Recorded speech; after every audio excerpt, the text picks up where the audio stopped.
দান করলে আল্লাহ তাআলা কিভাবে আপনাকে দিবেন বাড়িয়ে আপনার সম্পত্তি, সেটা আসলে আপনি কল্পনা করতে পারবেন না। একবার হযরতে আলী রাদিয়াল্লাহু তাআলা আনহু ওনার ঘরের সামনে বসা ছিলেন। এক ভিক্ষুক আসলো এবং বলল যে আমাকে কিছু দান করো। তখন হযরতে আলী রাদিয়াল্লাহু তাআলা আনহু হাসান হোসেন রাদিয়াল্লাহু তাআলা আনহুমাকে বললেন যে যাও তোমাদের আম্মুর কাছ থেকে 1 দিরহাম নিয়ে আসো। এই কথা শুনতেই হযরতে ফাতিমা রাদিয়াল্লাহু তাআলা আনহা বললেন যে আপনি কি জানেন আমাদের ঘরে আছে মাত্র 4 দিরহাম,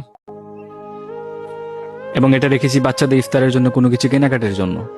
তখন হযরত আলী রাদিয়াল্লাহু তাআলা আনহু বললেন যে তাহলে সবগুলো দিরহামই দাও, সবগুলোই আসলে আমরা দান করে দিব।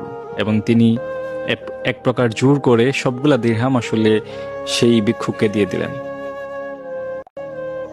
হযরত আলী রাদিয়াল্লাহু তাআলা আনহু এই ঘটনার পর একদিন রাস্তা দিয়ে হাঁটতেছিলেন। তখন একজন ব্যক্তি এসে বলল যে আমার কাছে একটা উট আছে, তুমি কি সেটা ক্রয় করবা? তখন হযরত আলী বললেন যে আমার কাছে আসলে টাকা নেই এই উটটা কেনার। তখন বললেন যে তুমি এটা বাকিতে রেখে দাও এবং আমাকে পরে টাকা পরিশোধ করো। হযরত আলী রাদিয়াল্লাহু তাআলা আনহু বললেন যে এই উটের দাম কত, আমাকে কত দিতে হবে তোমাকে? তখন বললেন যে 100 দিরহাম। তখন হযরত আলী রাদিয়াল্লাহু তাআলা আনহু উটটি নিলেন এবং এই উট নিয়ে যখন সামনে আগাতে থাকলেন তখন আরেকজন ক্রেতা আসলেন, এসে বললেন যে হে পথিক, তুমি কি তোমার উটটাকে বিক্রি করবে? আমি তোমাকে 160 দিরহাম দিব। তখন হযরত আলী রাদিয়াল্লাহু তাআলা আনহু উটটিকে বিক্রি করে দিলেন। বিক্রি করে যখন ফিরছিলেন তখন পথের মধ্যে সেই প্রথম বিক্রেতার সাথে দেখা হলো।